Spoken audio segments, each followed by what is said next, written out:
Buenos días. Ánimo, ánimo. Ya falta menos.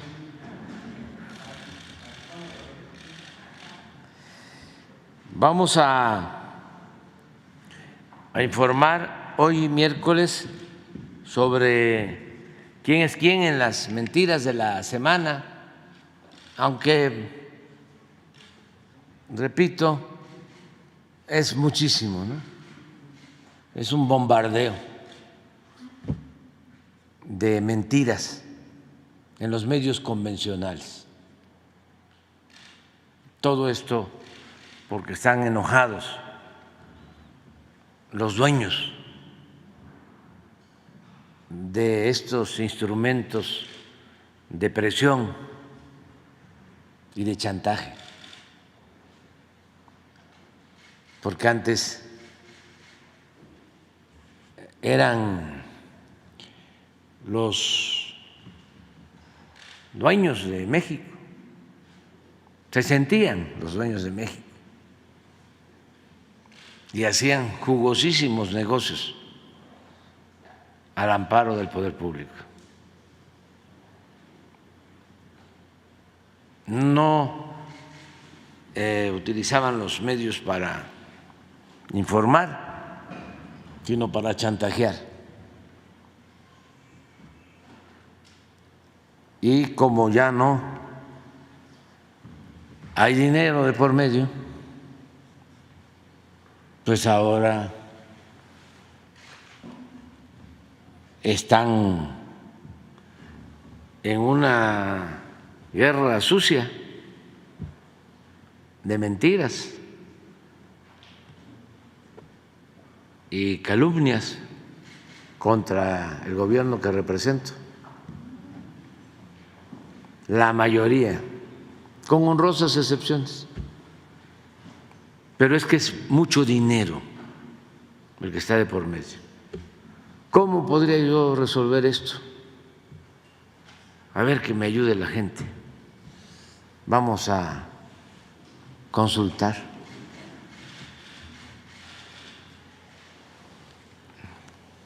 Tendríamos que destinar de 100 a 200,000 millones de pesos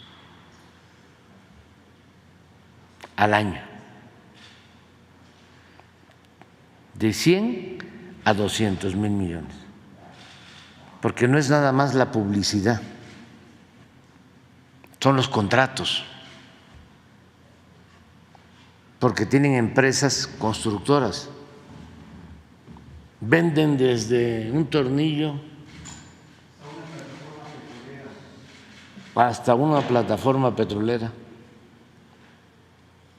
pasando por una aspirina, venden todo, equipos de cómputos, cámaras, hacen aeropuertos, desde luego carreteras, hospitales, reclusorios, y cobran no 3 veces más, 5, 10 veces más, extorsionan. Entonces, ¿qué opina la gente? ¿Les entregamos los 100, 200,000 millones del presupuesto o aguantamos?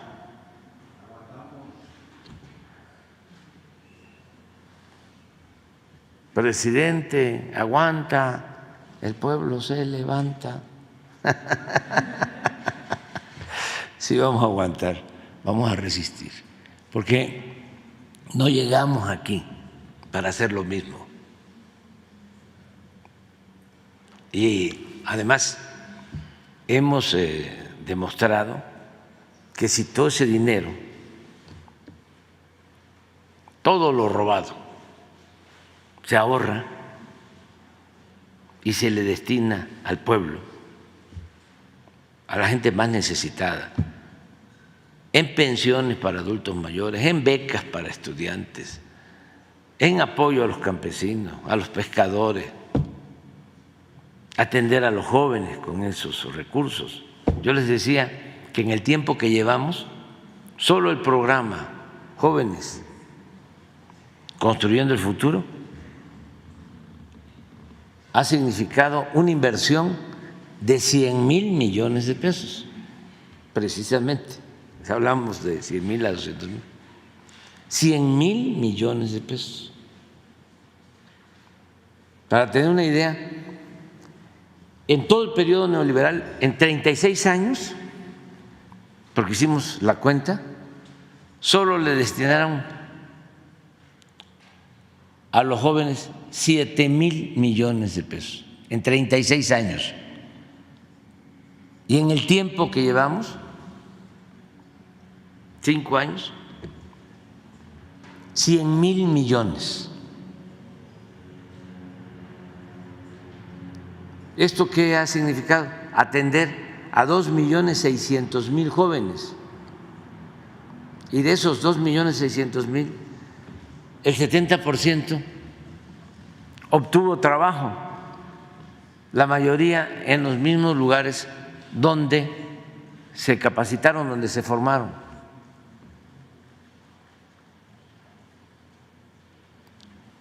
De modo que la corrupción no solo hay que combatirla por razones de índole moral, sino porque es mucho el dinero que se libera en beneficio de la gente. Entonces, si no hay corrupción, si no hay lujos en el gobierno, porque se gobierna con austeridad, pues ahorramos mucho y por eso podemos reducir la pobreza aún con la pandemia, como lo hemos logrado, y se puede reducir la desigualdad, como lo hemos logrado.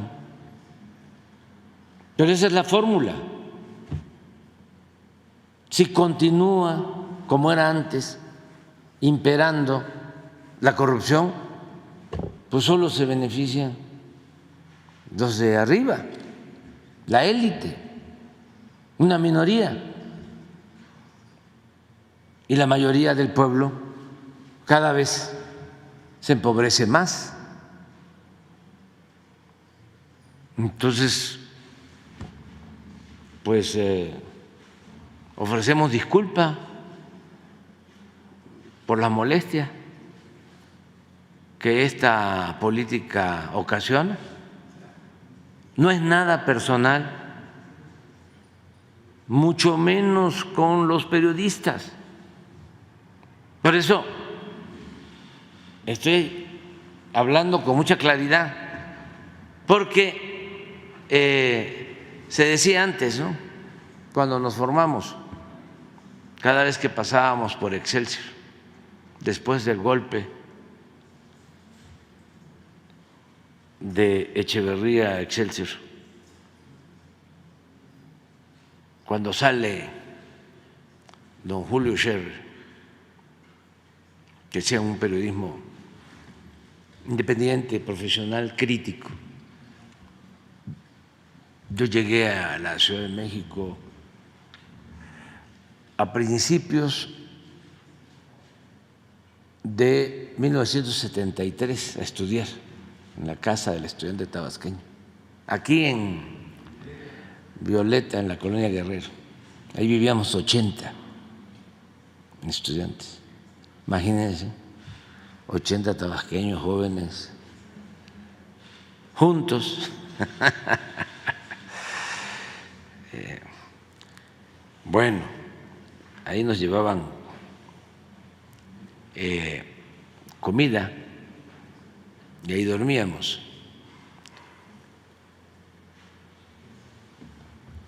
Y entré a la universidad como en julio del 76 porque el golpe de Estado en Chile fue en septiembre, 11 de septiembre. Ya estaba yo en primer año, en primer semestre en la facultad, pero ya empezaba a participar en las manifestaciones. Estaba en ese entonces también del movimiento de la tendencia democrática, un movimiento de sindicalistas independientes. Rafael Galván era el dirigente, un extraordinario dirigente, Rafael Galván. Y se hacían las manifestaciones, yo participaba y pasábamos por Excelsior, de ahí se coreaba: prensa vendida, prensa vendida, prensa vendida, prensa vendida. Pero ya con el paso del tiempo, ¿no? Incluso Leñero escribió un libro que se llama así, y uno que se llama Prensa Vendida.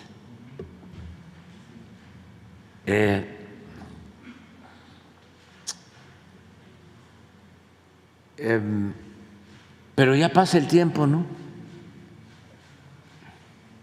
Ya no puedo uno hablar de prensa vendida, ni prensa vendida o alquilada, no.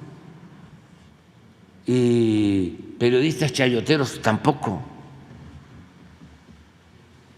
Y que, sí, maicean a los periodistas. Y el sobre, me acuerdo que me platicó el finado Ricardo Rocha, que había un compañero de una televisora, ya también falleció el señor, que iban en los camiones donde los llevaban. ¿Se acuerdan que antes a todos los viajes, ¿no?, del presidente iba un camión con la prensa? Se llamaba La Fuente Presidencial. Y también, si iban a un viaje al extranjero, un avión especial con todos los periodistas. Pues es lo que extrañan algunos, ¿no?, sobre todo los de más edad, porque los trataban muy bien. Pero me decía el finado Ricardo Rocha que había un periodista de los de noticieros de televisión, que el señor pues no se le dificultaba dormir pues en el camión, iba dormido, pero cuando empezaban a repartir el sobre, porque se subía alguien de los de comunicación del candidato, cuando repartían el sobre, iban así, por fila, ¿no?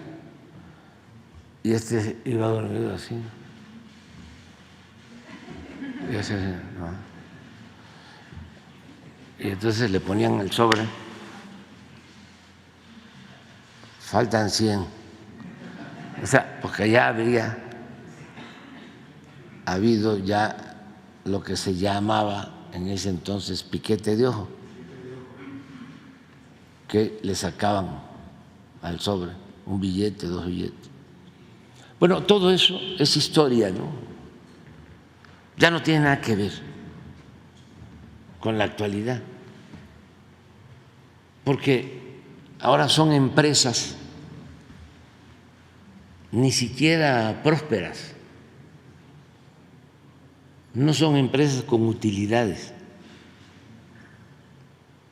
sino son empresas para sostener a otras empresas que sí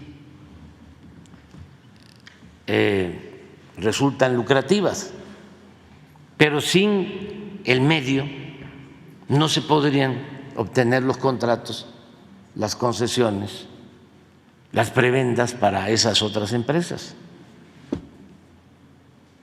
Entonces, mi conclusión es de que pues no es López Dóriga, ni Ciro, ni Sarmiento, ni Carmen Aristegui, ni Loré de Mola, son los de arriba, los dueños de esos medios, porque por eso los contratan, para eso los contratan, para golpear, someter, arrodillar a los gobernantes y extorsionarlos.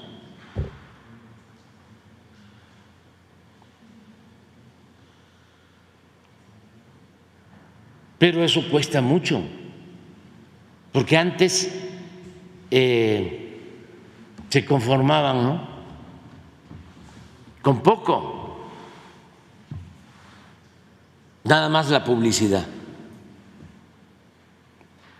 pero no, ahora es el contrato porque voy a hacer la pista del aeropuerto de Texcoco, y si nos quitas el contrato, porque ya no se va a hacer el aeropuerto de Texcoco, porque se iba a hundir,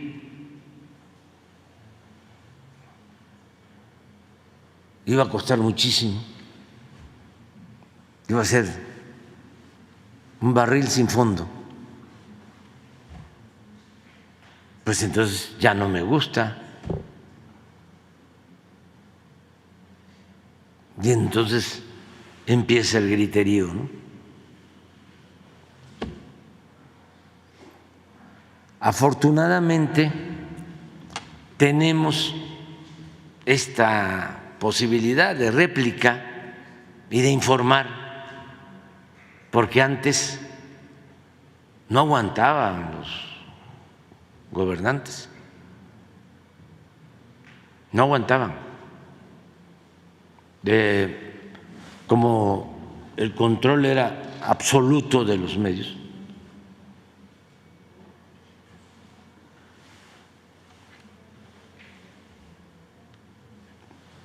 habían cercos completos, informativos. Acuérdense de las réplicas, cómo eran. Era una cartita que se le enviaba al periódico o a la radio, y si querían la publicaban, y la publicaban a los 10 días de haber calumniado, y en la página 34 de la sección C del periódico. Eso sí permitían la réplica. Ya les he platicado de cómo cuando llego a ser dirigente de un partido de oposición, me toca a mí, y es un orgullo, abrir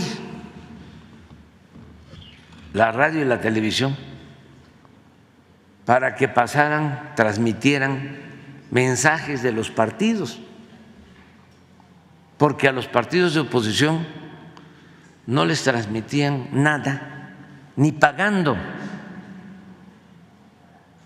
Pero esto hace relativamente poco, les estoy hablando de 1996,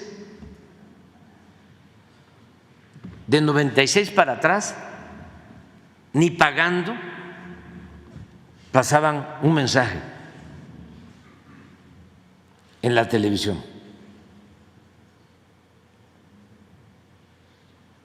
Porque recuerdo que en ese entonces me recomendaron a una extraordinaria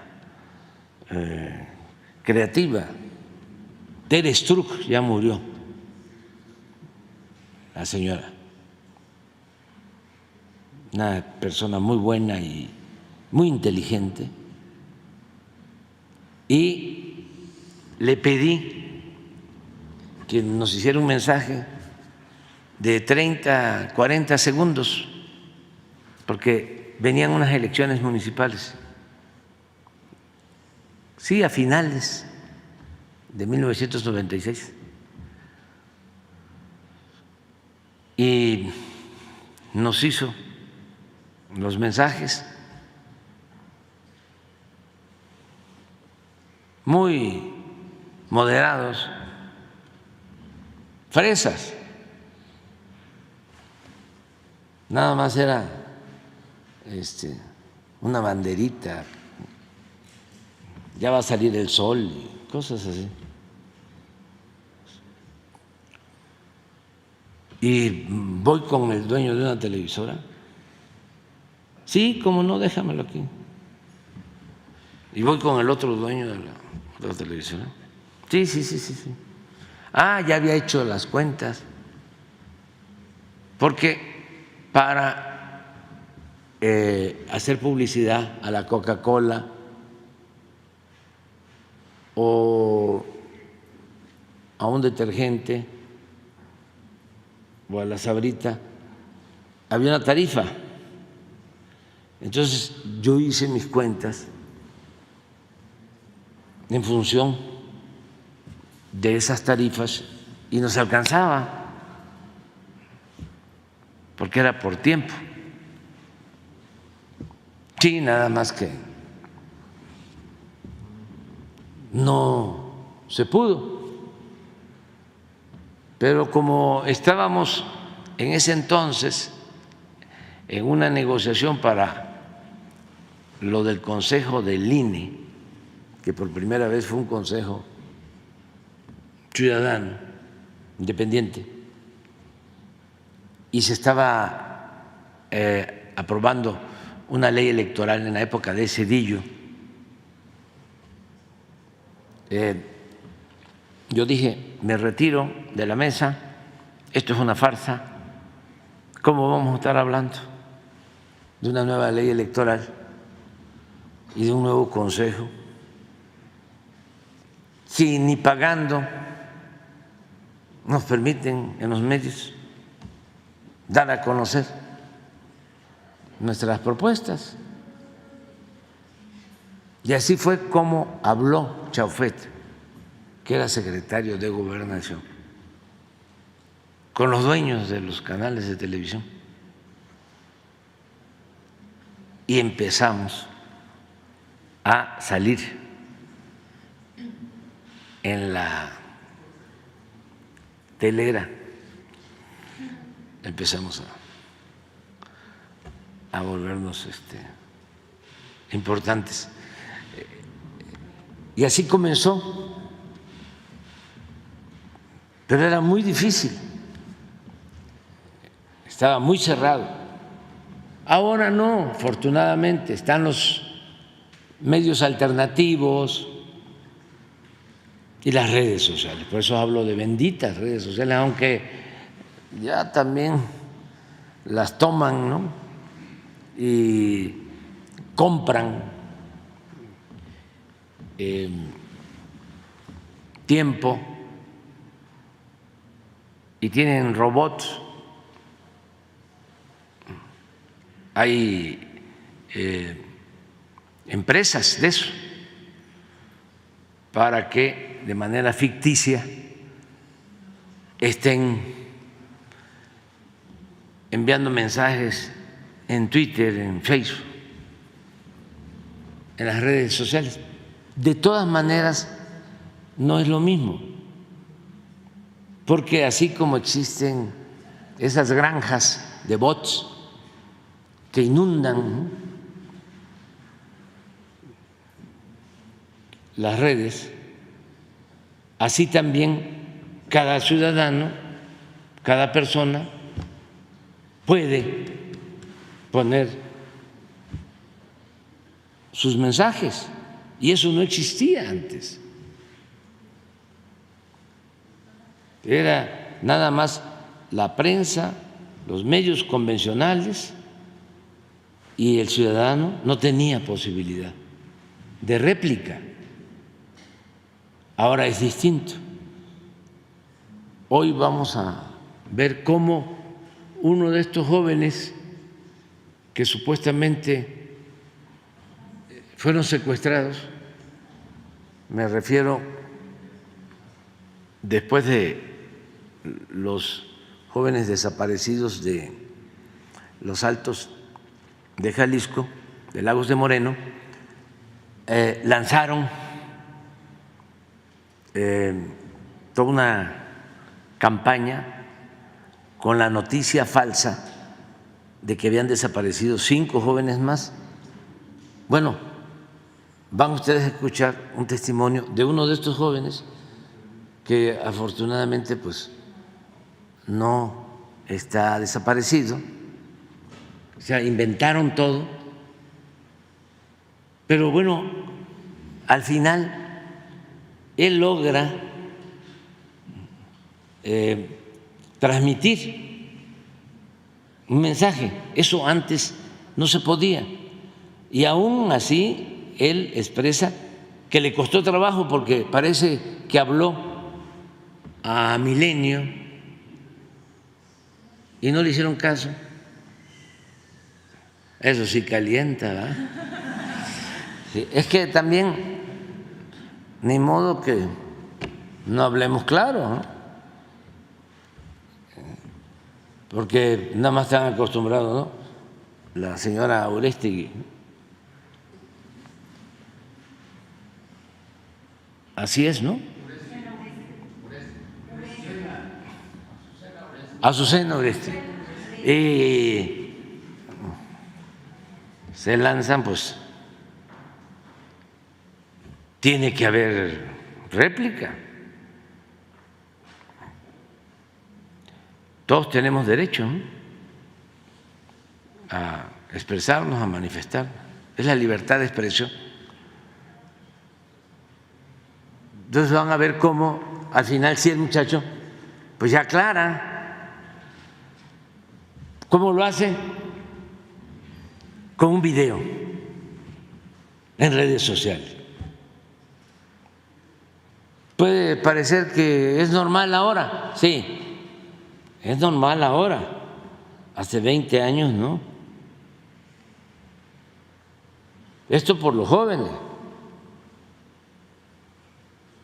porque ya damos como un hecho, ¿no?, de que ahora con las redes sociales nos están viendo en Estados Unidos, en Centroamérica, en otros países. Sí, pero eso es nuevo, relativamente nuevo. Hace poco, antes no. Entonces sí hemos avanzado para que haya más libertades y que todos, como sucede en las auténticas democracias, podamos opinar y dar a conocer nuestros puntos de vista, ¿no? Esa es la libertad y esa es la democracia.